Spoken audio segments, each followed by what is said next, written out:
So many moving parts. Meanwhile, lawmakers demanding more answers after those classified documents were leaked. Here now to react is Florida Congressman Michael Waltz on armed services with his Green Beret background. Waltz got a brand new book. It's called Hard Truths. Think and Lead Like a Green Beret. It comes out today. Congratulations on that. First off, on this, we don't know if it was a leak, and we don't know if it was a hack. Does that concern you? I don't know which would be worse and what would concern me more. That the National Geospatial Agency, NGA, which analyzes all of our imagery, all of our drone footage, all of our satellites, if that was hacked, that's hugely concerning. But I think it was much more likely a leak. You have everything from Rob Malley, which was Obama and Biden's lead negotiator, their lieutenants, one of which is still sitting in the Pentagon.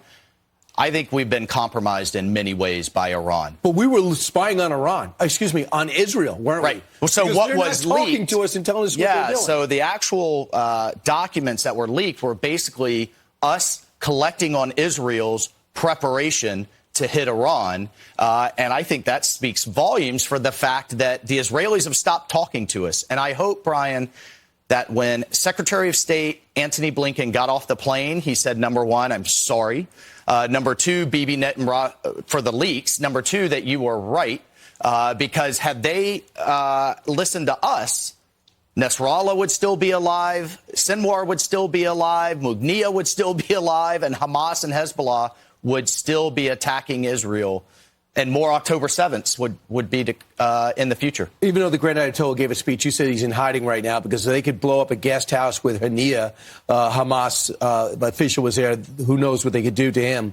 But in the big picture... But I want to kind of foot stomp that. The Ayatollah is in hiding right now, not because of Biden, because of Bibi.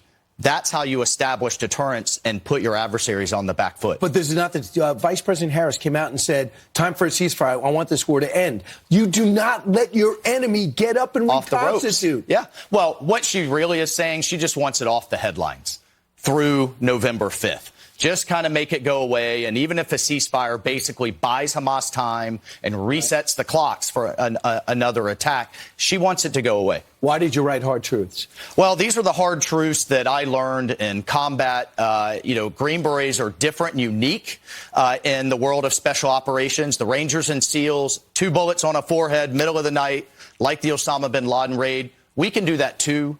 But, Brian, we have to learn local languages. We have to embed with guerrilla forces, tribes, militias.